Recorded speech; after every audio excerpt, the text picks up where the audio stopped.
थैली वाला दूध बच्चों के लिए, बड़ों के लिए, हम सब के लिए अच्छा नहीं है, लेकिन विकल्प क्या है, यानी कि प्लेटफॉर्म कहाँ से मिले, यानी हमें मिले कहाँ से। बिल्कुल ठीक कहा। लोग शुद्ध दूध लेना चाहते हैं लेकिन विकल्प नहीं है, मतलब ले कहां से। इसीलिए दिल्ली में बापरोला गांव की रहने वाली नीर आर्या ने देशी गौपालन शुरू किया ताकि लोगों को शुद्ध दूध पिला सकें। नीर आर्या ने लोगों की सेहत ठीक करने के लिए देशी गौपालन शुरू किया था, लेकिन देशी गौपालन में बहुत सारी कठिनाइयां आती हैं। वो कठिनाइयां क्या हैं और यदि आप देशी गौपालन शुरू करना चाहते हैं तो किन बातों का ध्यान रखना जरूरी है, इसकी पूरी जानकारी इस वीडियो में दी गई है। और साथ ही आपको इस वीडियो में यह भी पता चलेगा कि देशी गौपालन का शुद्ध दूध जो आप तक पहुंचता है उसके पीछे कितनी मेहनत लगती है। नमस्कार दोस्तों, मेरे साथ है नीर आर्या जी। टीचिंग करती थी, इनके पति भी जॉब करते थे, लेकिन दोनों ने नौकरी छोड़ दी। जानते हैं क्यों? लोगों को शुद्ध दूध पिलाने के लिए। दिल्ली की रहने वाली हैं। एक दिन मन में आया कि लोगों को शुद्ध दूध पिलाएं, विकल्प की तलाश शुरू की तो पता चला देशी गौपालन खुद ही करना पड़ेगा, तब जाकर लोगों को शुद्ध दूध मिलेगा। लेकिन फिर शुरुआत होती है कठिनाइयों की, क्योंकि भाव में कदम उठाया और उसके बाद जो सच्चाई इन्हें पता चली वो सबको जानना जरूरी है। क्योंकि जो दूध हमारे घर में आता है, अगर वो शुद्ध दूध है तो वो कितनी कठिनाई से आता है ये पता होना चाहिए। दूसरा, यदि कोई देशी गौपालन शुरू करना चाहता है उसके लिए क्या जरूरी है, उसको सफल बनाने के लिए, उसके बारे में भी ये बताएंगी। पूरी स्टोरी जरूर देखिए ताकि आपको भी पता चले कि हमें दूध कैसा पीना चाहिए और गौपालन की यदि डेयरी करनी है तो कैसे सफल बनाएं। क्योंकि 3 साल के, लगभग 3 साल होने को आए हैं, आज ये सफलता की तरफ बढ़ रही हैं। तो चलिए शुरू करते हैं। टेक्निकल फार्मिंग चैनल को सब्सक्राइब करें और बेल आइकन भी दबाएं ताकि आगे आने वाले वीडियो की नोटिफिकेशन आपको मिलती रहे। ये मेरे दिमाग में एक वो आया था जी कि मैं A2 मिल्क पे काम करूं, यानी कि जो देशी गौपालन करूं। एक्चुअली में मेरी सारी पढ़ाई गुरुकुल से है, तो मेरा गाय से शुरुआत से ही लगाव था। और फिर जब कुछ चीज़ें मेरे सामने आई, कुछ रिपोर्टें मैंने पढ़ी जिनमें ये लिखा था कि कहीं ना कहीं जो मिल्क है वो भी कैंसर जैसी भयानक बीमारियों में एक कारक है। क्योंकि मैं दिल्ली में रहती हूँ और यहाँ के लोगों को जो दूध है वो बाहर से लेना पड़ता है, यानी पैकेट वाला दूध खरीदना पड़ता है। और जो पैकेट वाला दूध है वो हमारे बच्चों के लिए, हम सब के लिए बहुत हार्मफुल होता है। क्योंकि मैं राजीव दीक्षित की फॉलोअर हूँ और मैंने आयुर्वेद का कोर्स भी किया है, पंचगव्य का। तो वहाँ पर हमें निरंजन वर्मा जी मेरे आचार्य रहे हैं, उन्होंने हमें ये मेंशन कराया था कि जो दूध होता है उसकी लाइफ मात्र 4 घंटे है, यानी कि 4 घंटे के अंदर आप उसको यूज कर लेना चाहिए, अगर डायरेक्ट यूज, और या फिर उसको दूसरी फॉर्म में बदल देना चाहिए, यानी उसको बॉइल्ड कर लेना चाहिए। अब हमारे पास जो दूध आ रहा है किसी भी ब्रांड का हो सकता है, वो मैं किसी ब्रांड का नाम नहीं लूंगी, लेकिन सब प्रिजर्व है, यानी कि उसके अंदर कुछ ना कुछ मिलावट है, केमिकल जरूर डाले गए हैं। जब केमिकल डाले जाएंगे तभी वो इतनी देर रुक सकता है। अब मैंने ये सोच तो लिया कि थैली वाला दूध बड़ा बच्चों के लिए, बड़ों के लिए, हम सब के लिए अच्छा नहीं है, लेकिन विकल्प क्या है, यानी कि प्लेटफॉर्म कहाँ से मिले, यानी हमें मिले कहाँ से। तो फिर मैंने खुद ये काम करने की प्लानिंग की और एक CCBF central cattle breeding farm Suratgarh में, जब मैं ये सोच ही रही थी, मेरे दिमाग में था, तो वहाँ पर देसी गाय की बिक्री स्टार्ट हुई थी। मेरे भी एक जानकार थे, मैंने उनसे कहा कि मुझे देसी गाय खरीदनी है। उन्होंने मेरे को ये सजेशन किया कि अगर आप इस फील्ड में आना ही चाहती हैं तो शुरुआत में आप बिल्कुल प्योर नस्ल की गाय लें, यानी कि जिनकी दादा दादी नाना नानी तक का रिकॉर्ड हो, वो गाय खरीदें। अब ऐसी गाय मुझे मिले कहाँ से?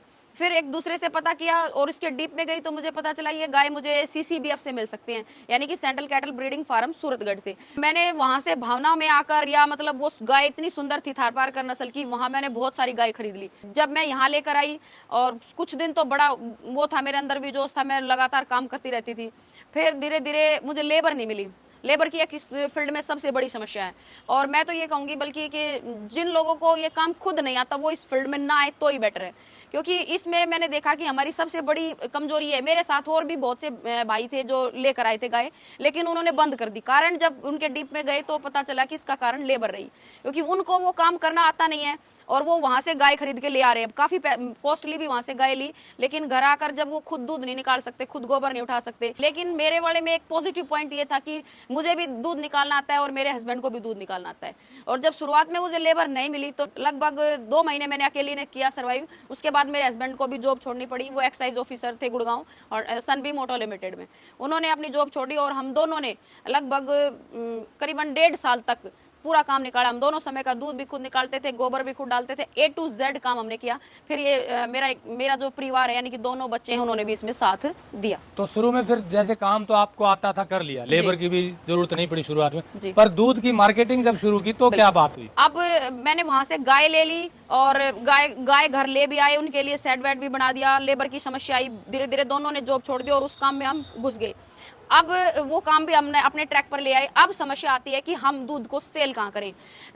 कुछ तो मेरे खुद के वो थी, जैसे फ्रेंड्स वगैरह थी जिनको दूध, देसी गाय का दूध चाहिए था, वो मैं कितना दूध ले लेते, 2 से 4 लीटर। अब मुझे मार्केटिंग आती नहीं थी क्योंकि मेरा प्रोफेशन टीचिंग रहा है, तो मार्केटिंग की मुझे बड़ी समस्या हुई और ये मैं लगातार लगभग लगा लो 1 साल तक इसको झेलती रही। और अब धीरे धीरे जाकर मुझे लोगों से मिलकर ये पता चला कि मैं दिल्ली में रहती हूँ और मुझे मार्केटिंग करनी चाहिए। मार्केटिंग कब होगी? जब मैं घर से बाहर निकलूंगी, और घर से बाहर मैं कब निकल सकती थी? जब मेरे पास लेबर हो। अब मैंने लेबर का अरेंजमेंट किया है, वो इसको गौशाला को संभालने लग गए हैं और मैंने इसके जो पंचगव्य हैं उनसे उत्पाद बनाने स्टार्ट किए हैं अपने गौशाला को सस्टेन करने के लिए। तो दूध अगर मान लो बिक जाए कि क्या भाव बिके, पहले तो वो बताइए, तब सस्टेन होगी, बराबर आएगी? दूध वैसे तो जी देखो, देसी गाय का दूध कम से कम 120 रुपए लीटर से अबव होना चाहिए, लेकिन जैसे कुछ हमारे पास खुद की जमीन है, हमने उसमें खुद का ऑर्गेनिक चारा उगाया है, मैं अपनी गौशाला से 90 रुपए पर लीटर के हिसाब से देती हूँ। बाकी जितनी दूरी पर हो उसके हिसाब से उसके डिलीवरी चार्ज एक्स्ट्रा लगते हैं। तो ये रेट आप, क्योंकि दूध देसी गाय का गांव में तो 30-40 रुपए मुश्किल से बिक पाता है जी, तो इतना रेट क्यों होना चाहिए? क्या कॉस्टिंग आती है? क्योंकि लोगों को पता नहीं, उन्हें लगता है कि इतना महंगा दूध जो आ रहा है ये ज्यादा महंगा है लगभग। जो 2 प्रकार की गाय होती है जी, एक वो वाली गाय होती है जिनकी रीढ़ की हड्डी बिल्कुल प्लेन होती है और वो A1 प्रोटीन का दूध रिलीज करती हैं। वो गाय कम से कम 25 से 30-40 लीटर दूध दे देती हैं। जैसे HF है, फ्रीजियन है, जर्सी है, हॉरिस्टन है, ये सब जो गाय हैं वो 25 से लीटर से अबव दूध देती हैं। तो उसको आप 30 रुपए 40 रुपए लीटर भी लेंगे तो भी कोई किसान को कोई नुकसान नहीं होगा। लेकिन ये जो गाय हैं ये ज्यादा से ज्यादा 8 से 10 लीटर दूध देती हैं। दूसरा, इनका जो पीरियड होता है दूध देने का वो ज्यादा लंबा नहीं होता, ये कम टाइम तक दूध देती हैं। लाइक मैं जब प्रेग्नेंट होने के तो लगभग ये लगा लो 3 महीने के बाद ये दूध से हट जाती हैं, मतलब धीरे धीरे ड्राई की तरफ बढ़ जाती हैं। और फिर उनको जो दूध देने वाली मान लो 10 गाय हैं, फिर एक चैन बनानी पड़ती है। 10 गाय ऐसी होंगी जो बगैर दूध की होंगी, जब वो कम हो जाएंगी तो वो उसकी जगह अपनी जगह ले लेंगी, उनकी स्थान पर आ जाएंगी।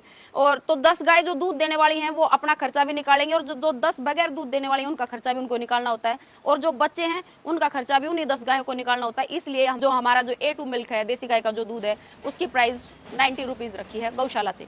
तो इतने रुपए में भी क्या प्रॉफिटेबल है? अगर हम मात्र दूध पे काम करेंगे तो ये बिल्कुल भी प्रॉफिटेबल नहीं है।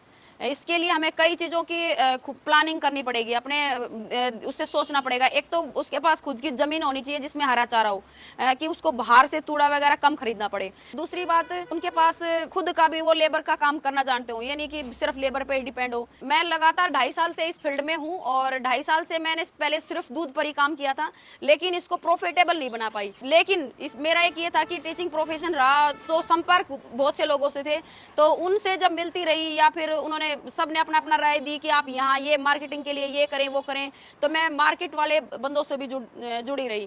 फिर लोगों ने मुझे ये सजेशन दिया कि आप इसके गोमूत्र पे भी काम करें, इसके गोबर पे भी काम करें।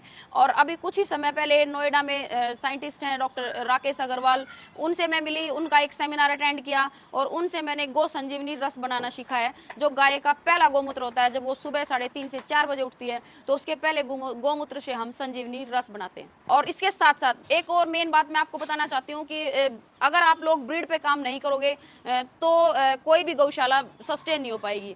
इसमें हमारी जो, अब मुझे ये बातें धीरे धीरे समझ में आ रही हैं कि देसी गोपालन है वो घाटे का सौदा क्यों रहा, क्योंकि इसके अंदर क्रॉस ब्रीड हो चुकी है। दूसरी जो, जैसे मान लो थारपारकर है तो वो किसी दूसरे नंदी से अगर क्रॉस है तो उसके जो बच्चे पैदा होंगे वो ज़्यादा दूध नहीं देंगे, एक बात। दूसरी बात, वो शरीफ नहीं होंगे, शांत नहीं होंगे, वो लात मारेंगे, जल्दी दूध से ड्राई हो जाएंगी। पर मेरे पास ये कुछ थारपारकर जो गाय हैं, मैं उनकी ब्रीड पर काम कर रही हूँ। मैं आपको एक बात और बताना चाहती हूँ कि अगर देशी गोपालन को आप सस्टेन करना चाहते हैं तो उसके लिए आपकी गौशाला में या आपके फार्म में एक बुल का होना बहुत ही जरूरी है। जब एक नंदी होता है तो गाय के अंदर एक हार्मोन रिलीज होता है जो सिर्फ नंदी ही पहचान सकता है, अदरवाइज कोई नहीं। जो ये AI कराते हैं उससे जो गाय है वो दूध से भी चली जाती है और वो सेटिस्फाइड भी नहीं हो पाती है और उनकी कंसीविंग जो पावर है वो भी कम होती है, और जो बच्चे पैदा होते हैं यानी कि कंसीव करने के बाद जो गाय का जो दूध है वो कम हो जाता है। ये मैंने खुद अनुभव किया है। अब हमारा जो नंदी है वो हमारी गाय को क्रॉस करता है तो उसके बाद हमारी जो गाय है वो दूध से बढ़ जाती है, जबकि पहले जब मेरी गाय की जब मैं एआई कराती थी तो उस जो गाय थी वो दूध से घट जाती थी, एकदम 2 से 3 लीटर दूध उसका कम हो जाता था। और अब हमारी गाय जब नेचुरल उसका मीटिंग होती है हमारे बुल से तो उसकी जो दूध की क्षमता वो बढ़ रही है। ये मैंने खुद अनुभव किया है, और मैं आप लोगों को भी यही राय दूंगी कि अगर आप गोपालन करते हैं तो खुद का एक नंदी तैयार करें, या जब गाय हिट पर आए तो उसे मीटिंग करवाएं बुल से, या किसी गौशाला में ले जाएं या किसी फार्म पर ले जाएं। अब जब ये काम स्टार्ट किया था तो भाव में आकर भावनाओं में बहकर बहुत जल्दी में स्टार्टअप कर दिया था, लेकिन जब जो इसके अंदर जो प्रॉब्लम आई उनसे देखकर कई बार मन ये भी हुआ कि मैं इससे बैकआउट ले लूं, लेकिन वो ये कि मेरी सारी शिक्षा गुरुकुल से है तो मैंने कोई भी बैक लेना सीखा ही नहीं है, तो मैं उस फील्ड में डटी रही कि जब कुछ भी हो जाए। शुरुआत के 3 साल मुझे काफ़ी जो मेरे जानकार थे उन्होंने मुझे ये भी सजेशन दिया कि बहन जी अगर आप इसमें 3 साल तक रहेंगी तो आप इसको कंटिन्यू कर सकती हैं, क्योंकि अब इनकी जो बच्चे हैं वो भी आना स्टार्ट हो गए हैं, जो मैंने खुद की नस्ल तैयार की है वो भी अब आ रही है। दूसरा, इसके पंचगव्य पे अब मैं काम करूंगी, तो मेरे पास कुछ चीज़ें हैं जो मैंने अभी बनाई हैं इसके गोमूत्र से भी और गोबर से भी, तो उससे भी ये अगर वो चीज़ें सही रेट पर मार्केट में निकलेंगी तो हम अपनी गौशाला को सस्टेन कर सकेंगे। तो दोस्तों सुना आपने, नीर आर्या जी ने जो बताया वो निचोड़ है देसी गौपालन को सफल बनाने के लिए। जैसे इन्होंने कहा कि भाव में आकर शुरू तो कर दिया, लेकिन उस भाव के साथ डटे रहना सबके बस की बात नहीं, इसीलिए 90% से ज्यादा डेयरी फेल हो जाती है देसी गौपालन वाली। इनके साथ भी शुरू की लोगों ने, लेकिन फेल होगी, बंद करना पड़ा। पर इनका जज्बा था, हौसला था कि लोगों को शुद्ध दूध पिलाना है, डटी रही और आज ये सफलता की तरफ बढ़ रहे हैं। तो जो तरीके इन्होंने बताए उनको यदि आप फॉलो करेंगे तो अवश्य ही आप देसी गौपालन को सफल बना पाएंगे। और हम ये स्टोरी इसलिए दिखाते हैं कि जो शुद्ध चीजें तैयार करते हैं उनकी मार्केटिंग और ये निःशुल्क करते हैं, क्योंकि किसान अच्छी चीजें तैयार तो कर लेता है पर बिकने में समस्या आती है। इसीलिए टेक्निकल फार्मिंग ये मुहिम चला रहा है ताकि आपको शुद्ध चीजें मिलें और नीर आर्या जैसे लोग जो अच्छा काम करें उनको भी एक अच्छी मार्केट मिले। तो जुड़े रहिए टेक्निकल फार्मिंग से, आगे भी आपको ऐसे लोगों से मिलवाते रहेंगे।